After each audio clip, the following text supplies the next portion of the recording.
د وطن میډیا قدرمنو اوریدونکو په سلامونه مو هرکلی کوم. دا هم تازه او مهم خبر. طالبان الوتکو کې خپل کسان بهرنیو هیوادونو ته استوي د څه لپاره؟ دوستانو ویډیو را سره تر پای وګورئ. که چیرته مو زموږ چینل نوی سبسکرایب کړی چینل سره همدا اوس ضرور سبسکرایب کړئ.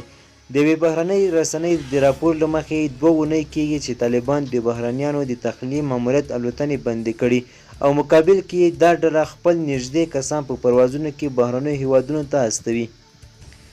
د NBC نیوز د راپور له مخې له تېرو 2 اونیو په کابل کې طالبان د تخلیې ماموریت پروازونه درولي او خپل کسان په پروازونو کې لیږي. د امریکا د کانګرس څخه سرچینې وایي چې د طالبانو جنګیالي او نږدې کسان د دې لپاره بهرنیو هیوادونو ته استوي تر څو هلته پیسې ترلاسه او حواله کړي. د امریکا د بهرنیو چارو وزارت هم منلي چې له کابل الوتنې بندې شوي او هیله یې څرګنده کړه چې بیرته دا الوتنې ډیره ژر پیل شي.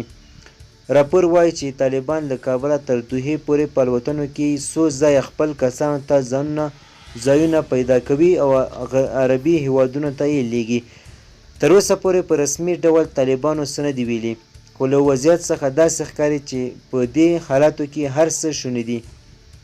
طالبان په ټولنیزه توګه له مالي ستونزو سره مخ دي او له بله پلوه پرې امریکا دې برخه کې کلک بندیزونه هم لګولي دي چې اوس طالبان ورسره مخ دي.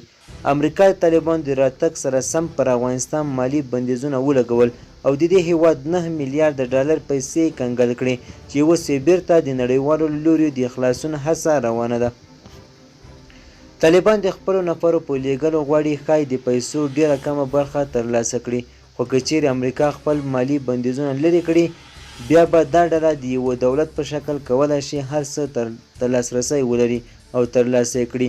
د کنګل پیسو د خلاصون لپاره طالبان هم پر امریکا څو ځله غږ وکړ چې د افغانستان کنګل شوې پیسې آزادې کړي. دوی وویل امریکا دا سزا افغان ملت ته ورکوي او په دوی هیڅ هم نشي کولی. دوستانو زموږ خبر تر همدې ځای و. د لا زیاتو معلومات لپاره زموږ چینل سره سبسکرایب کړئ. مننه.